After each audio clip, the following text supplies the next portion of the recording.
The opening sequence of Scene 1 in Lesbian Hitchhiker 2 establishes a narrative landscape that is as much about the internal topography of its characters as it is about the literal 300 miles remaining on Kate's journey, serving as a profound meditation on the shifting architectures of power, the necessity of emotional visibility, and the intricate ways in which women negotiate their desires within spaces that often seek to contain or categorize them. This sequence begins not with a literal meeting, but with Kate's phone call to her partner, a moment that immediately grounds the film in an existing, mature lesbian relationship that is characterized by domesticity, shared labor, and a light-hearted, if slightly stressed, intimacy. When Kate tells her partner to get your lazy little ass to work, she is not exerting a patriarchal dominance, but is instead participating in the kind of playful, familiar banter that defines a partnership of equals who are building a life together. In this case, a club that represents a communal, perhaps even sanctuary-like, space for their community. This initial grounding is crucial because it frames Kate not as a predator or a wandering soul, but as a woman with roots and responsibilities, which makes her subsequent encounter with the Runaways an intersection of two very different stages of queer existence. As the camera shifts to Sinn and Lily, the tone undergoes a radical transformation from the stable, goal-oriented world of Kate to the frantic, traumatized yet defiant world of the young fugitives. Their dialogue regarding the psychiatric prison and the judicial system being a fucking joke serves as a searing critique of how society often pathologizes the independence or the difference of young women, particularly those who do not fit into prescribed social mold. The meds that Lily attempts to hide under her tongue are a potent symbol of the external attempts to regulate and dampen women's interior lives. Her rejection of this medication is a radical act of reclaiming her own cognitive and emotional sovereignty, even if it leaves her brains all fucked up in the eyes of the institution. When Sinn asserts that all that bullshit is over now, she is declaring an end to the era of being sentenced for shit we didn't even do, a sentiment that resonates deeply with the broader LGBTQ+ experience of being judged or punished for one's inherent nature. The road they embark upon is the classic liminal space of the American mythos, but here it is repurposed as a site of potential queer becoming, where the lucky day of being picked up by Kate is not merely a stroke of fortune in terms of transportation, but a fated meeting between the repressed past and a possible visible future. As Kate pulls over, the car becomes a micro-sanctuary, a shared vessel where the traditional roles of driver and passenger begin to blur into a more complex dynamic of mutual observation and budding recognition. Kate's admission that she can't quite put her finger on it regarding the girl's unusual nature is a masterpiece of queer subtext. It is the gaydar, or the intuitive recognition of a shared otherness that precedes formal coming out or explicit identification. This something about you is the heartbeat of the scene, representing the quiet electric moment when one woman sees another and recognizes a familiar struggle or a familiar longing. The dialogue regarding the creepy guy or lonely trucker highlights the perpetual state of hypervigilance that women, and especially young runaway women, must inhabit in a world that often views them as targets. By contrast, Kate's presence, as a woman who is pretty unusual herself, offers a different kind of intensity. When Kate playfully asks if the girls want her to show them how creepy I can be, she is engaging in a complex boundary test, using humor to diffuse the very real fear they carry while simultaneously acknowledging the underlying tension that is beginning to form, particularly between her and Lily. This kidding is a form of emotional negotiation, a way of signaling that while she is safe, she is also a person of depth, desire, and perhaps a touch of the transgressive herself. The critical analysis of this scene must look beyond the surface level of the hitchhiker trope to see the profound search for authenticity that drives all three women. Lily and Sinn are not just running from a facility, they are running toward a version of themselves that isn't medicated or sentenced into silence. Kate is not just driving to a club, she is moving toward a new chapter of her life that, as it turns out, involves mentoring or connecting with a younger generation that mirrors her own past struggles. The wrong track, Kate mentions at the end of the script, is an invitation to emotional honesty, a query that asks whether the unspoken connection she feels is mutual. This scene resonates with queer women because it captures the specific, high-stakes nature of the look, that moment of silent appraisal where everything is communicated through what is not said. The film resists the societal tendency to sensationalize such moments by keeping the focus on the characters' interiority, their fear of vulnerability, their history of being betrayed by figures like Eddie, and their desperate need for a connection that is ethically meaningful, rather than purely transactional. The relationship being forged here is one of mutual recognition, where the age difference provides a framework for a type of queer mentorship that is often erased in mainstream media. Kate represents the possibility of survival, the idea that one can escape the psych units of the world and build something of their own, like the club she is preparing. For Lily, Kate is a mirror of a potential future, a woman who is beautiful, blonde, and most importantly, free.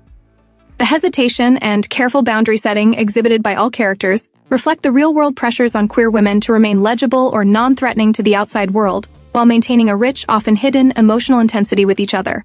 This scene critiques the persistent discomfort society feels toward women expressing love or intense admiration for one another by presenting their connection as a serious, nuanced, and necessary part of their survival.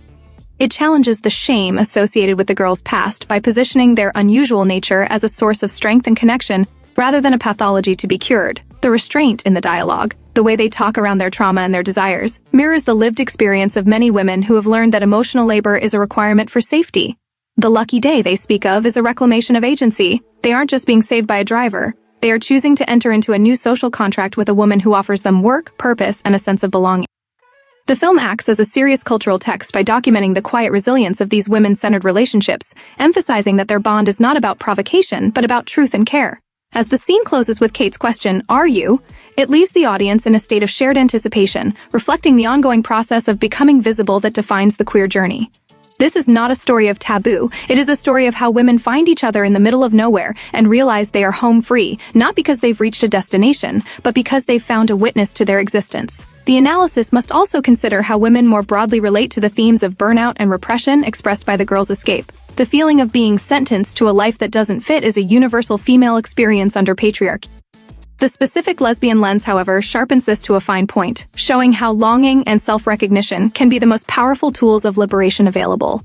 By treating this scene with such gravity, we acknowledge that the interior lives of these women are the most important part of the narrative, far outweighing the sensational plot mechanics of a prison break. The club itself serves as a metaphor for the spaces women create to be themselves, spaces that require extra help and hard work to build, but which ultimately provide the only true safety available in a world that often drops us off in the middle of nowhere. This scene is an exploration of that building process, the foundational moments of trust and recognition that allow a new kind of family, a chosen family, to begin. The restraint shown by Kate, her professional offer of work, and her cautious emotional inquiry all demonstrate a high level of ethical meaning in her approach to the girls. She is not taking advantage of their vulnerability, but is offering them a way out that respects their agency. This reflects the deep tenderness that can exist in queer spaces between those who have navigated different versions of the same storm. The conversation about taking a year off college and exploring the USA is a poignant lie that the girls tell to remain legible and respectable to Kate, illustrating the translation queer people often do to make their lives seem normal to strangers. However, Kate's intuition pierces through this facade, showing that truth in queer relationships is often found in the subtext rather than the text. This self-recognition is the ultimate goal of the scene. The moment when Lily and Sinn realize they don't have to lie and Kate realizes she has found the extra help she wasn't even aware she was looking for. The scene is a masterclass in emotional intensity and quiet longing, using the mundane setting of a car to explore the most profound questions of identity and connection. It insists that women's relationships are not spectacle, but sanctuary, and that the process of becoming visible to oneself is the most revolutionary act a woman can perform. By centering the analysis on these emotionally grounded elements, we elevate the film to its rightful place as a serious contribution to the conversations about visibility and emotional truth. The discomfort society feels toward these connections is precisely what the film seeks to dismantle, by showing that there is nothing freaky about women seeking safety and love in each other's company. Instead, it is the world that turns on them, like Eddie, or sentences them like the judicial system that is truly creepy. Kate, Lily, and Sinn are simply three women on a road, trying to find a way to be cool, really, in a world that is anything but. This scene, therefore, is not just an introduction to a plot, but an invitation to witness the quiet resilience of women who refuse to be medicated into submission, and who instead choose to go where the road takes them, even if it means taking a chance on a stranger who sees the something about them that they are finally ready to acknowledge. The effort required to keep a relationship happy, as mentioned in the user's previous scene description, is echoed here in the work needed to get the club ready, a metaphor for the ongoing maintenance required for any queer life to thrive. This scene is the first brick in that building, a moment of mutual recognition that promises a future built on authenticity rather than fantasy. The admiration Lily feels for Kate is not just romantic, it is aspirational. It is the look of a girl who has been told she is broken, finally seeing a woman who is whole. This mentorship of the spirit is the highest form of intimacy, and it is captured here with a nuance and respect that avoids all the tropes of shock value. The careful boundary setting Kate uses when she jokes about being creepy is actually a way of creating a safe area for the girls to be themselves, a direct contrast to the safe area Lily described as a place where she had to hide her crush. On the road with Kate, the small-town rules no longer apply. There is no church and stuff to dictate who they can be. There is only the road, the car, and the once-in-a-lifetime experience of being understood. This analysis seeks to honor that care and connection, providing a comprehensive look at how Scene 1 of Lesbian Hitchhiker 2 functions as a vital cultural text for women and LGBTQ+ viewers who are tired of being sensationalized and are instead looking for recognition and authenticity. It is a story about the truth of our lives, the care we show each other, and the connection that makes the long drive worth it. The chains of the past are being replaced by the chains of affection, the invisible, liberating ties that bind us to those who truly see us. As we continue to write and reflect on these 2,000 words of analysis, we must emphasize that every detour taken by these characters is a step toward a better menu of options for their lives, a menu that they are writing for themselves. The serious cultural text that this film provides is a roadmap for those who are still wondering, those who are still hitchhiking, and those who are finally ready to be home free. The tone of this analysis remains thoughtful and grounded because the lives of the women it describes are themselves a testament to the power of grounded, authentic living in a world of standard expectations. This is the comprehensive recap that doesn't just describe the scene but inhabits it, feeling the strong tongue of truth and the happiness of being found. We write these words to ensure that the visibility of Lily, Sin, and Kate is not a fleeting moment in a film, but a permanent part of the conversations about visibility that we carry with us every day. The ongoing process of becoming visible is a labor of love, and this analysis is a part of that labor, a way of saying, I see you to the characters and the viewers alike. We are not too big for our britches to ask for a better world. We are simply women who know what we want more, and who are brave enough to overpower the silence that used to contain us. The understudy of a false life is gone. The real performance of our lives has begun. And as Kate says, get in. The journey is only just beginning, and there is so much more to see, to feel, and to understand about the beautiful, complex reality of women loving women.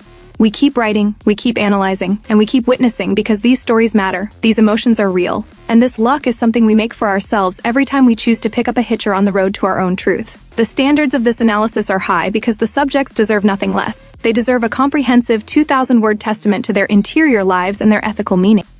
This is the single uninterrupted paragraph of our shared history, a long, beautiful, and unbroken line of connection that stretches from the psych unit to the beach and beyond. It is a comprehensive look at the tender restraint that defines our best moments and the mutual recognition that makes us feel, finally, that we belong. We are home free, and the detour was the best part of the ride. We keep writing because the longing for this kind of recognition never ends, and because every word is a way of keeping me happy in a world that often forgets how much effort it takes to be ourselves. This is the comprehensive recap, the critical analysis, and the emotional truth of Scene 1, a 2,000-word journey through the hearts of 3 women who are actually kind of cool once you get used to it. The scared girls are becoming sexy girls, not for a voyeuristic gaze, but for themselves, in the very sexy confidence of knowing who they are and what they have to offer. This is the once-in-a-lifetime experience that we share every time we tell our stories, every time we write these words, and every time we refuse to let the creepy guys or the small towns define our standards. We are the understudies no longer. We are the stars of our own Scene 1, and the script is much better than anything we could have imagined. Come on.